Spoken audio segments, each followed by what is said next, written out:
कल्पना के प्रकार की विवेचना करें। सेमेस्टर 2 फिलॉसफी का ये बहुत ही इंपॉर्टेंट सवाल है जिसे मैं आपको एक आसान नोट्स के साथ आसान भाषा में समझाऊंगा। अगर मेरा ये नोट्स आपके लिए हेल्पफुल हुआ तो मेरे चैनल को सब्सक्राइब करें, वीडियो को अधिक से अधिक लाइक एंड शेयर करें। चलिए दोस्तों आंसर को डिस्कस करते हैं। किसी भी काम को करने या किसी भी घटना के घटित होने में 3 चीजें अक्सर शामिल रहती है। पहली है, एक कर्ता होता है जो काम को संपादित करता है यानी काम को करता है। दूसरा है दोस्तों, कोई ऐसी परिस्थिति होती है जिसके कारण या जिसकी मदद से वह कार्य संपादित होती है। और तीसरा है दोस्तों, कोई एक ऐसी विधि या तरीका होता है जिसको अपनाकर कर्ता काम को संपादित करता है यानी पूरा करता है। इस तरह किसी घटना की व्याख्या के लिए 3 तरह की कल्पनाएं की जा सकती है। अगर कल्पना की बात करें तो कल्पना कुछ समय के लिए की गई व्याख्या है किसी घटना की, जब तक पूरी तरह सच ना पता चल जाए।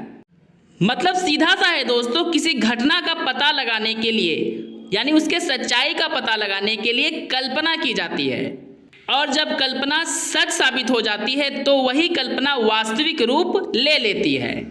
अब आपको पैराग्राफ चेंज कर लेना है। किसी भी घटना की पूरी व्याख्या के लिए जरूरी है कि उससे संबंधित ये तीनों बातें मालूम हो। इस तरह किसी घटना की व्याख्या के लिए कल्पनाएं 3 प्रकार की हो सकती है। पहला है दोस्तों कर्ता संबंधी कल्पना, दूसरा है परिस्थिति संबंधी कल्पना और तीसरा है विधि संबंधी कल्पना। पहले पॉइंट को डिस्कस करते हैं दोस्तों, जो है कर्ता संबंधी कल्पना। कर्ता संबंधी कल्पना की अगर बात की जाए तो इसे हम एक उदाहरण से समझेंगे।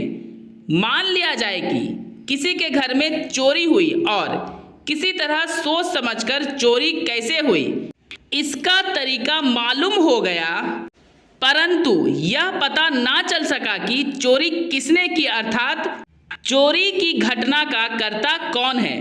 अब इस विषय में हम कल्पना करेंगे और इसी को कर्ता संबंधी कल्पना कहते हैं। मतलब कल्पना करेंगे कि चोर आखिर कौन था और इससे पहले चोरी जब हुई थी तो कौन कौन से चोर पकड़े गए थे, या फिर दोस्तों गांव में कौन कौन से लोग हैं जो चोरी का कार्य करते हैं, या गांव से बाहर के कौन कौन से लोग हैं जो चोरी करते हुए पकड़े गए थे।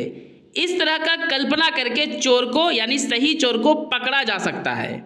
दूसरा पॉइंट है दोस्तों परिस्थिति संबंधी कल्पना। परिस्थिति संबंधी कल्पना से तात्पर्य है यानी मतलब है उस कारण से या उस सामग्रियों से जिसके कारण किसी कर्ता का काम संपादित करना आसान हो। जैसे दोस्तों अगर हमें आग जलाना है तो हमें इसके लिए सामग्री की आवश्यकता होगी यानी सामान की आवश्यकता होगी, और जलने योग्य सामग्री के समूह को ही परिस्थिति कहा जाएगा। कभी कभी कार्य का कर्ता मालूम होता है, विधि भी मालूम होती है, परंतु सही परिस्थिति मालूम नहीं होती है। इसी का अंदाजा लगाना परिस्थिति संबंधी कल्पना कहते हैं। सिंपल भाषा में देखा जाए दोस्तों तो परिस्थिति के लिए जो हम लोग अंदाजा लगाते हैं यानी कल्पना करते हैं तो इसी को ही परिस्थिति संबंधी कल्पना कहते हैं। तीसरा है दोस्तों विधि संबंधी कल्पना। कभी कभी किसी घटना के घटित होने के बाद हमें कर्ता तथा परिस्थिति दोनों के बारे में पता होता है, लेकिन यह पता नहीं होता है कि कर्ता ने किस विधि से इस काम को संपादित किया यानी पूरा किया। इसी को ज्ञात करने के विधि को ही विधि संबंधी कल्पना कहते हैं। दोस्तों मेरा यह नोट्स अगर आपके लिए हेल्पफुल हुआ है तो मेरे चैनल को सब्सक्राइब करें, वीडियो को अधिक से अधिक लाइक एंड शेयर करें। अब आपको पैराग्राफ चेंज कर लेना है और लिखना है, निष्कर्षतः कल्पना के इन तीनों प्रकार से यह ज्ञात हो जाता है कि घटना घटित कैसे हुई, इसका कर्ता कौन था तथा इसकी परिस्थिति क्या थी और किस विधि से काम को संपादित यानी पूरा किया गया।